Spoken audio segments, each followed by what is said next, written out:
Hello everyone, আজকে নিয়ে আসলাম মেহেদি night টুকিটাকি ভিডিও নিয়ে। যেহেতু মেয়েদেরটা একদম ঘরোয়াভাবে প্রোগ্রাম করা হয়েছিল, তো আমরা সন্ধ্যাবেলা চলে গেলাম ওদের বাড়ি, যেহেতু ওদের বাড়ির ছাদেই মেহেদিটা অ্যারেঞ্জ করা হয়েছিল। আর আমরা ওখানে গিয়ে নিজেদের মতো করে একদম ডালা, মেহেদি ডালা, চুড়ির ডালা সব কিছু সাজিয়ে নিচ্ছিলাম। এই যে আমি এখানে মেহেদির ডালাটা ফুল ছিঁড়ে একদম সাজিয়ে নিলাম, অ্যান্ড সাথে সাথে চুড়ির ডালাটাও আমি সাজিয়ে নিচ্ছিলাম। আর সাথে সাথে আমার চুড়ির ডালাটাও সাজানো হয়ে গিয়েছে। কেমন হয়েছে জানাবেন।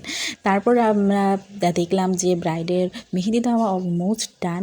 যেহেতু ও অনেক আগে মেহেদি দিতে বসে গিয়েছিল, অনেকটা লং টাইম প্রসেস তাই। আর ওর অলমোস্ট মেহেদি দেওয়া ডান। মেহেদি দিয়ে ওর হাতটা অনেক সুন্দর লাগছিলো এবং মেহেদি দেওয়াটাও খুব সুন্দর হয়েছে। তো এখানে ও মেহেদি দিচ্ছিল যতটুকু বাকি ছিল। ও দেন মেহেদি দেওয়া শেষে আমরা ওর সাথে ছবি, ভিডিও সব কিছু তুলে নিলাম। আর ওকে খুবই সুন্দর লাগছিল।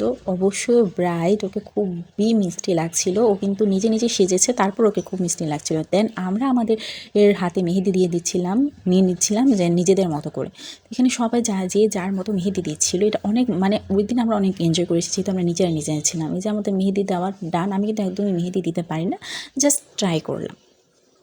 তারপরে এই যে এখানে কেউ মেহেদি দিচ্ছে। যে ব্রাইড ওখানে যেহেতু একটু টায়ার্ড হয়ে গেছিলো বসে থাকতে থাকতে লং টাইম, দেন ও একটু চেয়ারে বসে মেহেদি দিচ্ছিলো, আর আমরা এফাকে ওর ইয়েতে বসে আমরা মেহেদি দিচ্ছিলাম। তারপর অনুষ্ঠান শেষে একটু স্ন্যাক্সের ব্যবস্থা ছিল। আমরা সবাই একটু একটু করে স্ন্যাক্স খাচ্ছিলাম, যেহেতু সবার হাতে মেহেদি ছিল। তো মানে একটু খাচ্ছিলাম। আর এই হচ্ছে কোকো, আমাদের ব্রাইডের কুকুর। তারপর এই যে আমরা সবাই মেহেদি নিয়ে হাতে একটু দেখাচ্ছিলাম। দেন অনুষ্ঠান শেষে আমি আমার আউটফিট চেক দিচ্ছিলাম। আমাকে কেমন লাগছে আমার এই ড্রেসটাতে জানাবেন। তো আজকে এই পর্যন্তই, টাটা।